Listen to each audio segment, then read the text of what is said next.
প্রিয় দর্শক আসসালামু আলাইকুম। আশা করছি সবাই অনেক ভালো আছেন, সুস্থ আছেন। আজকে আমি তৈরি করব কেক পিঠা। এই পিঠাগুলো দেখতে অনেকটাই কিউট কিউট লাগে আর খেতেও অনেক ভালো লাগে। ছোট বড় সবারই কিন্তু অনেক বেশি পছন্দের হবে আর তৈরি করাও খুবই সহজ। মাত্র একটি ডিম আর হাফ কাপ আটা দিয়ে কিন্তু অনেকগুলো কেক পিঠা তৈরি করে নিতে পারবেন। আজকে সেই রেসিপিটি শেয়ার করব। রেসিপি ভালো লাগলে অবশ্যই একটা লাইক দিতে ভুলবেন না। কেক পিঠাগুলো বানানোর জন্য প্রথমে চুলার মধ্যে একটা প্যান বসিয়ে এরপর 2 কাপ দুধ দিয়ে দিচ্ছি। তো এই দুধটা আমি আগে থেকে জাল করে নিয়েছিলাম, সেই দুধটা এখন দিয়ে দিলাম। এরপর দিয়ে দিচ্ছি 2 টেবিল চামচ পরিমাণ চিনি। এখন দিয়ে দিলাম 1 চিমটি পরিমাণ লবণ। এখন সব কিছু একসাথে একটু মিশিয়ে নিচ্ছি। এখন দিয়ে দিচ্ছি 1 টেবিল চামচ পরিমাণ গুঁড়া দুধ। গুঁড়া দুধটা দিলে খেতে আরও অনেক বেশি ভালো লাগবে। তো দুধটাকে আবারও ভালোভাবে সব কিছুর সাথে মিশিয়ে নিয়েছি।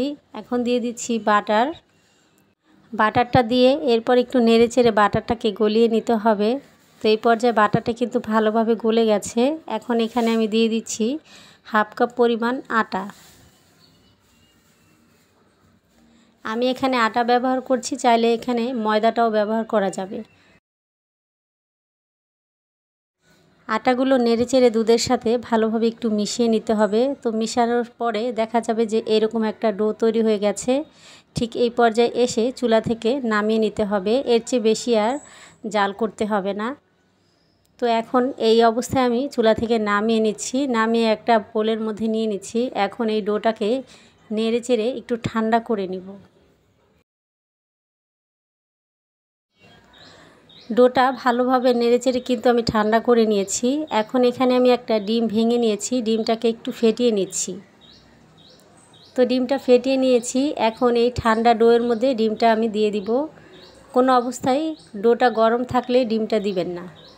অবশ্যই ডোটাকে ভালোভাবে ঠান্ডা করে এরপর ডিমটা এখানে দিতে হবে।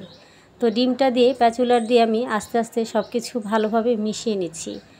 তো প্রথমে অর্ধেকটা ডিম দিচ্ছি, এখন বাকি অর্ধেকটাও দিয়ে দিচ্ছি।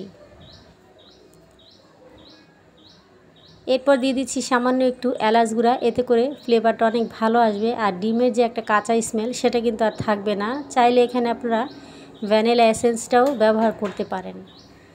তো আবারও সব কিছু ভালোভাবে মিশিয়ে ঠিক এইরকম একটা ডো তৈরি করে নিয়েছি। এখন এই ডোগুলো দিয়ে পিঠা আমরা তৈরি করে নিব। পিঠা তৈরি করার জন্য এখানে আমি একটা গ্লাসের মধ্যে পাইপিং ব্যাগ নিয়ে নিয়েছি। এই পাইপিং ব্যাগের মধ্যে আমি যে ব্যাটারটা তৈরি করেছিলাম সেটা কিন্তু এখানে দিয়ে দিব। আপনাদের হাতের কাছে যদি এইরকম পাইপিং ব্যাগ না থাকে তাহলেও কিন্তু কোনো অসুবিধা নেই। আপনারা চাইলে যে কোনো চিপস অথবা বিস্কিটের প্যাকেটের মধ্যে দিয়ে এই পিঠাগুলো তৈরি করে নিতে পারবেন। সম্পূর্ণ ব্যাটারটি ঢেলে নেওয়ার পর এরপর আমি এখন চলে যাব এই কেক পিঠাগুলো ভাজার জন্য। আর এই পাইপিংয়ের ব্যাগের মুখটা সামান্য একটু কেটে নিতে হবে। কেক পিঠা বানানোর জন্য আমি এখানে একটা পিৎজা ট্রে নিয়েছি। এই ট্রের মধ্যে এখন ছোট ছোট করে বলের মতো করে দিয়ে দিচ্ছি।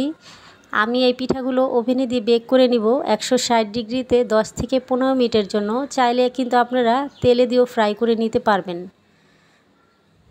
তো এইভাবে করে ছোট ছোট করে আমি দিয়ে দিয়েছি।